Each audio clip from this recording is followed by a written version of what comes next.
రాజన్న ఆలయ కోడలపై అధికారులు తీవ్ర నిర్లక్ష్యం వహిస్తున్నారని మాజీ కౌన్సిలర్ నిమ్మశెట్టి విజయ్ ఆగ్రహం వ్యక్తం చేశారు.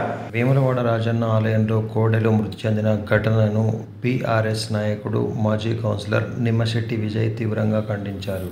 శుక్రవారం రోజున ఆయన మీడియాతో మాట్లాడుతూ రాజన్న ఆలయంలో పర్యవేక్షణ మొత్తానికే కరువైందని, ఎలాంటి జవాబుదారితనం లేకుండా పోయిందని ఈ సందర్భంగా ఆగ్రహం వ్యక్తం చేశారు.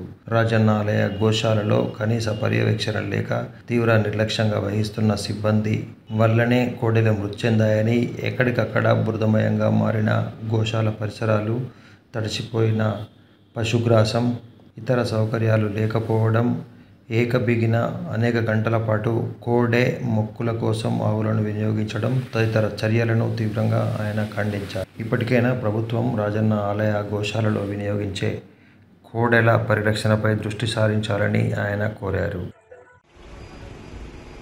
ప్రసిద్ధ పుణ్యక్షేత్రమైనటువంటి శ్రీ వేములవాడ రాజరాజేశ్వర స్వామి ఆలయంలో మరి అనాదిగా ఇక్కడ కోరిన కోరికలు తీర్చే దేవుడిగా, పేదల దేవుడిగా పేరొందింది. మరి ఏదైనా కోరిక నెరవేరితే నీకు కోడెను కట్టేస్తాం రాజన్న అని దాదాపు పేదలు మొక్కుకుంటే మరి నెరవేరిన వెంటనే వారు ఆ రాజన్నకి ఇష్టమైన కొల్లాను మరి ఇక్కడ కోడె మొక్కుగా అప్పచెప్తా ఉంటారు.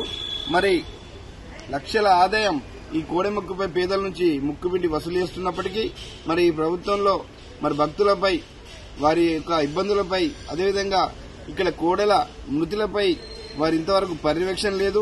మరి గతంలో ఈ రాష్ట్ర ప్రభుత్వం రైతులకు కోడెలను మరి విడతల వారీగా అప్పచెప్పి ఏదో మొక్కుబడిగా 2 విడతలుగా ఇచ్చి ఇప్పుడు వాటి సంరక్షణను మరిచి మరి ఈ యొక్క పాలన కొనసాగిస్తా ఉన్నారు. వేములవాడ రాజన్న ఆలయ అధికారులు మరి ప్రభుత్వం కనీసం కోడెలు మరి ఈ చనిపోయినాక వచ్చి కలెక్టర్ గారు మరి ఏదో పశు వైద్యశాల అధికారులను పంపడం కాదు, మరి ముందుగానే వారి ఆరోగ్యంపై, వాటి సంరక్షణపై, వాటి పర్యవేక్షణపై శ్రద్ధ ఉండాలని మేము భక్తులుగా కోరుతా ఉన్నాం. మరి గతంలో ఇక్కడ ఉన్నటువంటి మంత్రి గారు కూడా, మరి దేవాదాయ శాఖ మంత్రి గారు మరి మొక్కులను అప్పచెప్పినటువంటి కోడెలను మరి వరంగల్ జిల్లాల కలేబరాలు కూడా తరలిస్తే మరి ఇక్కడ భక్తులందరం కలిసి ఆందోళన చేయడం జరిగింది. మరి వాటిపై వివరణ అడిగితే కూడా ప్రభుత్వం నుంచి స్పందన లేదు.